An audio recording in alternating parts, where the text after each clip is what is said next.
Welcome to the Reality Revolution.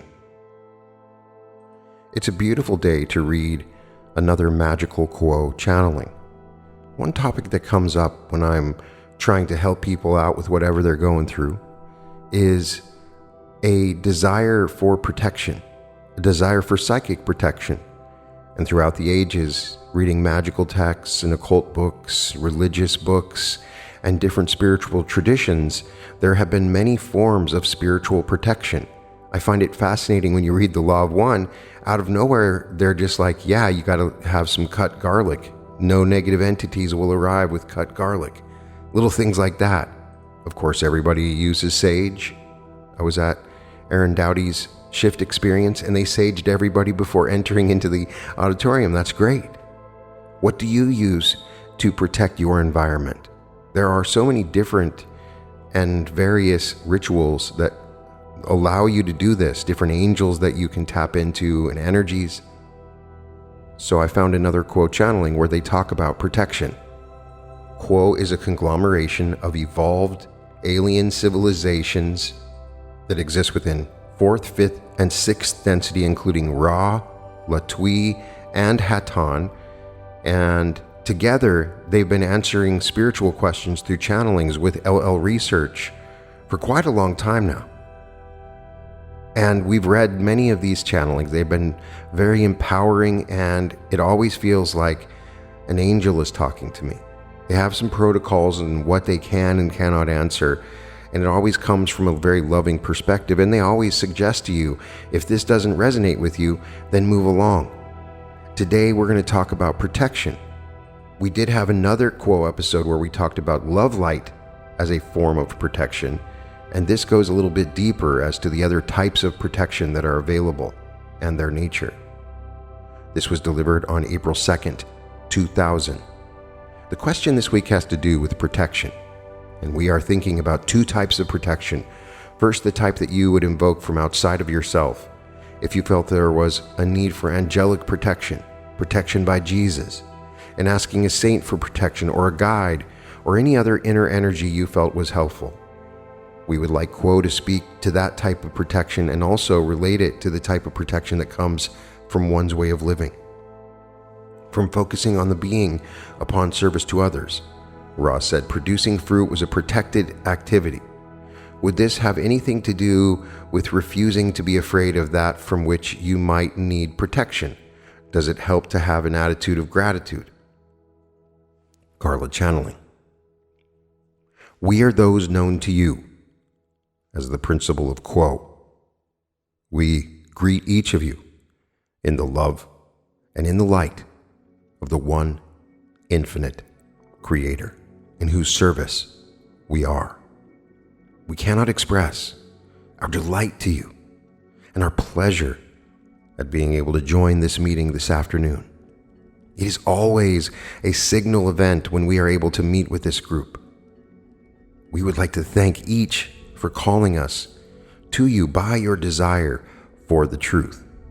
In that regard, we would like to share with you that it is our perception that we are not authorities over you in any way, nor do we have what is, for you, necessarily the truth.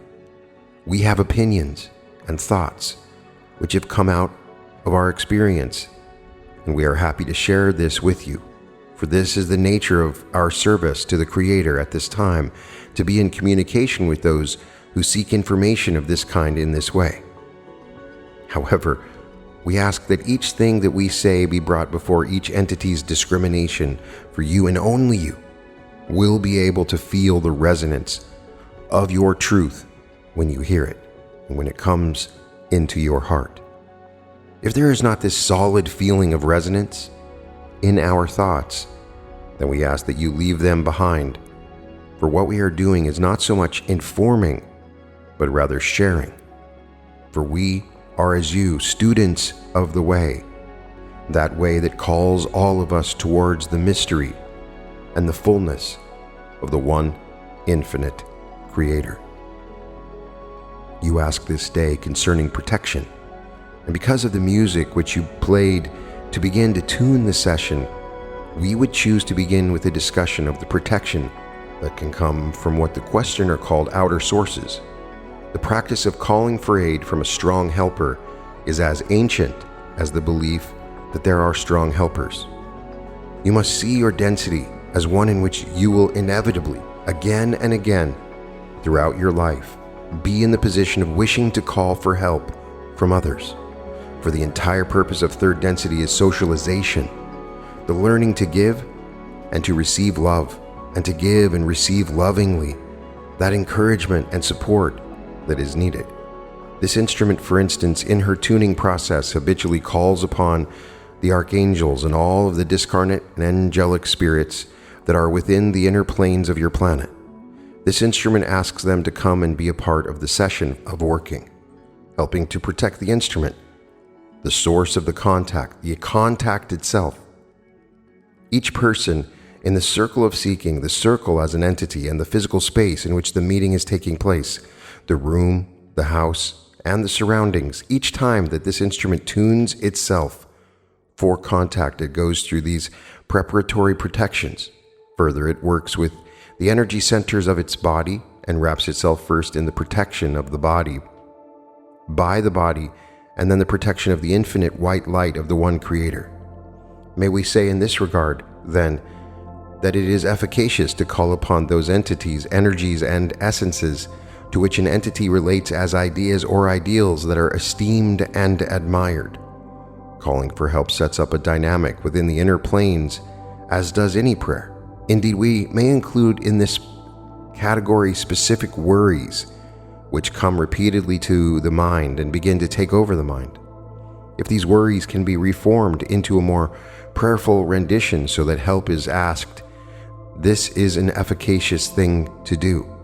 However, you may note here that in this way of asking for protection, danger is seen as out there, and the protection against the danger is also seen as out there. That is, beyond the confines of the physical body and its thoughts and feelings and spiritual nature. Consequently, there is a natural limit to this kind of request for help.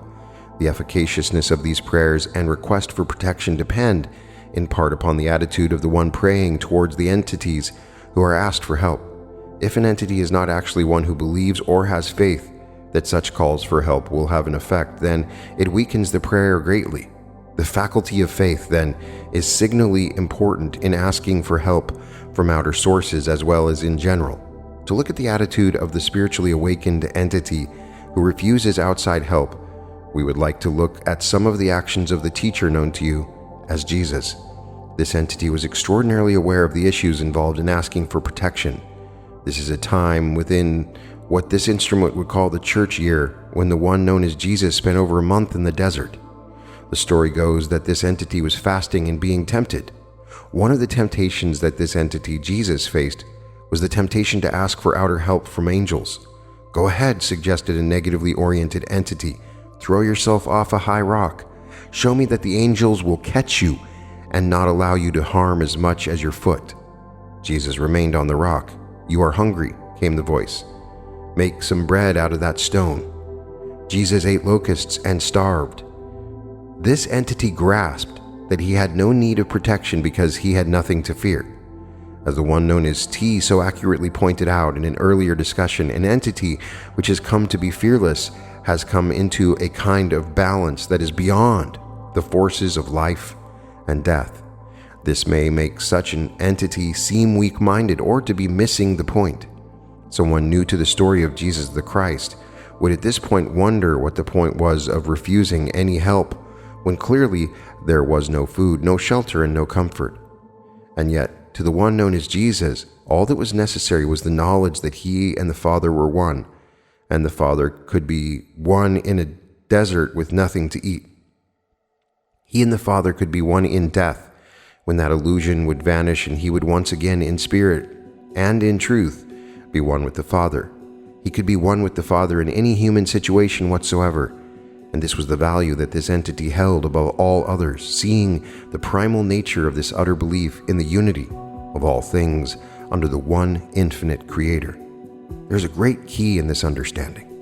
As long as an entity made tabernacle with the Most High, with El Shaddai, with the light, with the Creator, the one original thought or logos that is the Creator, all else has a habit of falling into place. This falling into place may include limitation, difficulty, illness, and death. We do not say that fearlessness or faith will protect one from the natural processes of catalyst, declining health, or the natural end to an incarnation. However, let us continue to look at the attitude of the one known to you as Jesus the Christ. For if there was ever an entity which declined protection, this was the entity. In its final days, knowing that this was its final few days upon the earth, one night after dinner, this teacher lovingly asked for its students to accompany him to a place where they could pray. For the one known as Jesus was fully aware that the time was almost gone.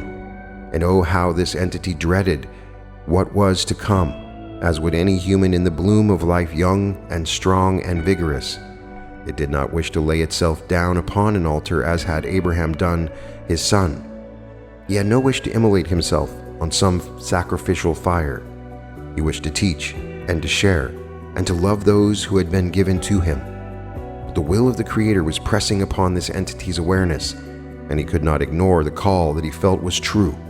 One last time he said in prayer, "O Father, please, if it is at all possible, let this not happen. Let me not have to do this." The answer was no. 3 different times he looked around to see if anyone was still praying with him, and 3 times he found that all of his students were asleep, and that he must meet his moment alone, vulnerable, completely undefended, and unprotected. When that moment came, when their little retreat was filled with soldiers, suddenly his students sprang to defend him, but he shook his head. No, he said, "Put away your swords. My kingdom is not of this world. No fighting, please." He gave himself up to the authorities immediately, and he walked willingly and sacrificially into his destiny. There must have been 1,000 times in the next 24 hours before his death when he was tempted to say something in his own defense, to call upon powerful friends or his heavenly Father or some kind of angelic fix, but he never prayed. "Get me out of here." He was too busy watching for one more opportunity to love. When he was upon the cross at last, in the worst of his misery, he kept finding little ways to show love. He saw his mother and suggested that one of his disciples take care of her and that she take care of him. He prayed for those who were murdering him, asking that his Father forgive them. No excuses, no anger, just one more way to extend love. And when one of the 2 who were crucified with him mocked him, and the other rebuked the first thief and said to Jesus, "Sorry about that. As for myself, do you suppose if you make it you could bring me along?" Jesus said, "This day you will be with me in paradise." Anyone who hears this story knows 2 things for sure: Jesus the Christ loved, and that thief was in paradise that day. Now, how to bring such intense and pure love into your life, how to ask of that love to remove all fear, we do not know. For with each entity, the gifts of your incarnation, the circumstances of your incarnation, and the lessons that you came to learn will greatly shape the rhythm of your life. And those lessons that cycle through again and again, for you may not seem at all the same as the lesson that is cycling for the next person, for your mate, or for your sister, or for your good friend. And indeed, each of us, no matter what our density, if we are in incarnation, does have an agenda that we designed for ourselves before we entered incarnation. This agenda involves relationships which need to be balanced and issues about which we have not yet learned enough to make skillful choices. Now, both of these relationships and these issues will revolve around some aspect of the giving and the receiving of love to each other. As we said, your 3rd density is a social density. You are here to learn to love, to give it, and to receive it. You would be surprised how often it is that the giving of love is not difficult. It is the receiving of love. It is the surrender to love that is so hard, so very, very hard. And we know this because we have been through much more experience. But we still have that slight skin of separation between us and the goal that we see before us. We do not yet see all things are one, and that all expressions are one, and then even the most fearsome and negative expression is a distortion of love. And yet we find that If we can move into that awareness that sees all entities and souls and all behavior as distortions of love, no matter how we feel about the actions involved, we can continue to open our hearts and allow the love of the infinite Creator to flow through us and out into loving the distorted entity that is attempting to act negatively towards us. No matter how opaque the negative action may seem, from the human standpoint, the rising to a level where all are seen as souls places the mind in a position which gives it the capacity to grasp that all is truly one, that all is truly well, and that all will truly be well. Is this wellness congruent or synonymous with well in the worldly sense? By all means, no. That which is well in the spiritual sense may involve limitation, difficulty, disease, or death. For these are processes that are part of life just as much as being born, being young, and learning new things, and so forth. The energies of living and of dying are companions within the density and its blood and bone aspect. This is a physical density, it is not an eternal one. That portion of yourself that is within incarnation and that will not continue after incarnation has every right to be afraid of death. Again, it is a matter of a leap of faith, with no proof whatsoever, to come to the understanding or the acceptance of what this instrument would call faith. And there is in that faith a surrender or a leap involved, and in this leap of faith there is the leaping into what is specifically and absolutely unknown. There is no cheating here. No one can know while jumping into midair that the parachute is going to open. And that is what faith is like, because faith is that which looks at a situation in which protection is desperately needed, apparently judges the situation and sees no human avenue for help, and simply says, all is well, and all will be well. Where does this faith come from? We assure you, it is a powerful protection. It is the most powerful protection that you can invoke.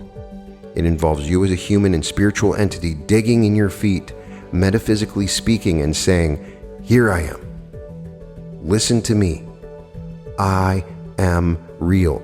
I am not what I was born, and I am not going to go away when I die to this reality. I am a citizen of eternity. I follow a higher law. I follow a higher way, a higher truth, a higher life.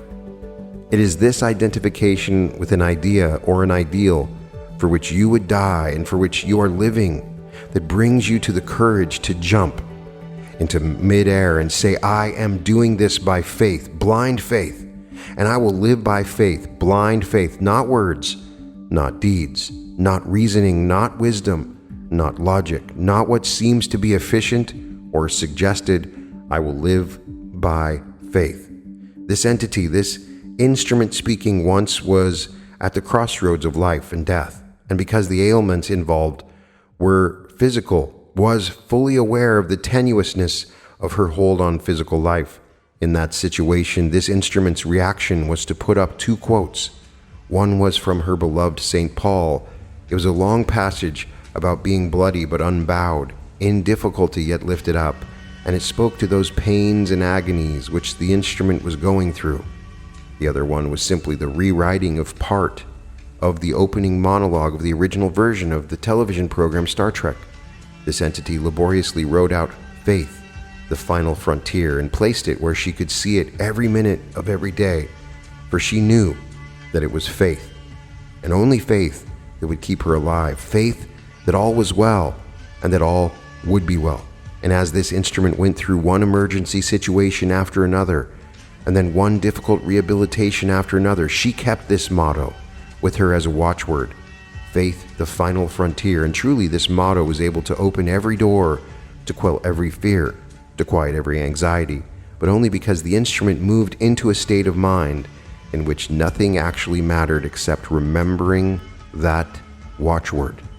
For a time, it is very possible that this instrument was difficult to live with, for it was so keenly focused on the best protection it knew.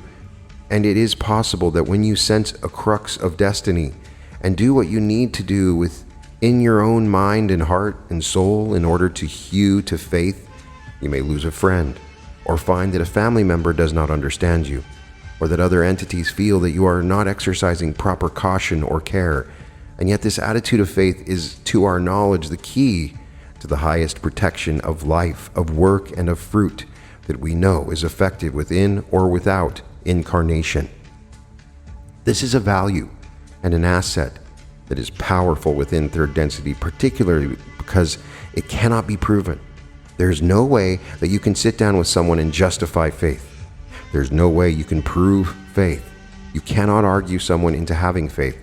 There's no rhyme or reason to faith, and yet it is our understanding that this is how the creation works. To those who have faith and move forward in that faith, the universe opens, and the entity moves with the increasingly unfettered foot through all the densities of love, light, and of unity. Now, how can you attempt to build your own faith? We would suggest 3 things to you. First, we would suggest focusing upon love. This instrument is fond of saying, "There is love in this moment, where is it?" This instrument is incorrectly quoting those of Ra, but the idea is important. In all relationships, there is a more loving path, and we encourage each to spend the time and the thought, aforetimes, if possible, to see the way clear to cooperating with this path of love. This is not necessarily an easy choice, for the entities that one deals with are not designed to be pleasant or helpful necessarily in the usual sense, but rather may well have been chosen specifically because of their irritating and aggravating value, for it is in the friction and the heat of the tempering and refining fire that the personality which you wish to improve will have the opportunity to improve. For that tempering and that friction begins to smooth away some of those aspects of personality that may not be so helpful in a spiritual sense. They will not leave simply because you would rather that they not be there. They will leave when they fall away because they are no longer called upon, and the habit of not calling upon them will come because there will come a time of testing, and you will have learned enough to make a more skillful choice and to cooperate with the love in the moment rather than in the defense of the self. The second aid to increasing the ability to choose faith is meditation. You will note that we do not ever lose an opportunity to encourage seekers to prayer, meditation, praise, and thanksgiving. These powerful techniques of tuning the mind and the heart have a cumulative effect. The first time you choose to go into the silence or to have a conversation with the infinite creator that is honest and deep and probing, it may not seem to have amounted to much. But if you persist then moving into that silence again and again, that silence will expand and lighten and become the Holy of Holies in which you are sitting with the Creator. Indeed, the Creator sits already within your heart of hearts and waits for you to come and join Him. The third aspect that will increase faith is the right use for the will. Indeed, faith and will go hand in hand, and we encourage each of you to gain an ever-increasing respect for your will. For it is your will that decides what you will desire, how you will desire it, and how strongly you will pursue it. We encourage each of you to hone and purify your desire, always asking yourself, who am I and what is my desire? What is my deepest self and what is my deepest desire? For the more you know about yourself, the more you will be able to come into acceptance and forgiveness of yourself, and the less that those of negative orientation can do to unbalance and topple you from this balanced view in which you are attempting. The will can run away with the self and lead the self into the most unwise areas of thought and interests, and that is why we emphasize the right use of will. Before you apply your will, before you decide to will that which you desire, we encourage each to look carefully at your desire to see if that desire is consonant with the laws of love that demand that all entities have free will and that the self never infringe upon that free will. Be very sure that you are following love and that your desire truly is a loving desire before you set your will behind it. For that which you will to desire, you will receive, and each desire, when fulfilled, will have side effects which contain the possibility of hearing karma. Consequently, be very clear when you set your will and gaze carefully at what occurs thereafter with an eye to maintaining a loving and giving and cooperative attitude concerning the outworkings of that fulfilled desire. This is a good beginning. We think upon the topic of protection, so this instrument is encouraging us to wrap it up for this day. We are glad then at this time to transfer this contact to the one known as Jim, that if there are any further questions, we may respond to them before the end of the session. We thank this instrument and leave it in love and in light. We are those known to you as those of Quo, Jim channeling. I am Quo, and am again with this instrument. We greet you once again in love and light of the one Creator through this instrument. It is our privilege to ask if there might be any further queries to which we may respond. Question: this last week I have been quite depressed because our eldest daughter has chosen not to communicate with us, and we don't know if she's okay, if she needs our help, or what. Could you give any information that I could give her mother as to how she is doing? I am Quo, and am aware of your query, my brother. The young entity of which you speak is one who feels the need to express its own individuality in a manner which not only carries the nature of its own unique identity, but also an emotional charge as well. For as this entity was encouraged to partake in the pursuance of its own individuality, it was, shall we say, set upon this journey in a manner in which it was in some disagreement with, and now seeks to express its own anger and sense of self in the refusal to communicate with you and the one known as C. We cannot speak in a specific sense, for we are not privy to the details, shall we say, of this entity's experience, but can give the report that it is well and is pursuing its own journey in its own way. Is there another query at this time? Question: I've been reading recently on interesting magnetic devices, and one thing interests me. They mention their source as the universal mind, and can you expand on their reference to a universal mind? I am Quo, and am aware of your query, my brother. Each entity which has individuality and, seemingly, its own separate mind, if it moved deeper into the roots of its own mind, it would pass through those greater and greater accumulations of mind, such as the racial mind, the planetary mind, the archetypical mind of the Logos, and eventually into that area of the intelligent infinity, which you may call the universal or cosmic mind of the one Creator. Thus, each entity, if it is able to move in a conscious fashion past the veil of forgetting, which separates your conscious and subconscious mind, it would eventually come to this source of all minds. Is there a further query, my brother? I have conversed with them a couple of times, and my recent email messages have not responded to. Should I be patient in this respect? I am Quo, and we suggest patience is always a virtue. Is there another query at this time? No, thank you. I am Quo, and we thank you, my brother. Is there another query at this time? Would it be helpful if I showed S the material on the gateway to intelligent infinity, which has to do with opening the deeper aspects of the mind? I am Quo, and we find that this is completely at your discretion, my sister. Is there another query at this time? I am Quo, and we are most grateful to each for inviting our presence this day. It is always a joy for us to walk with you in your meditative sessions, and we look forward to each such event. At this time, we shall take our leave of this instrument and this group, leaving each in the love and in the light of the one infinite Creator. We are those of Quo. Adonai, my friends. Adonai.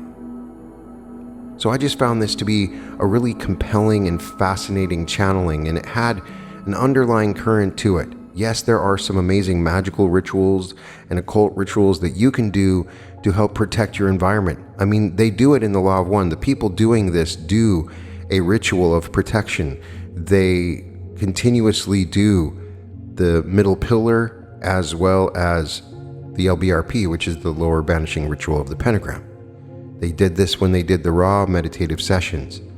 But they're making a point that you are still the most protected from within, because any rituals that you do assumes that you need protection from the outside, and so there is a limit. Up to a certain point can you receive the protection of angels or other higher entities in your environment. The ultimate protection comes from within, and the ultimate protection is faith.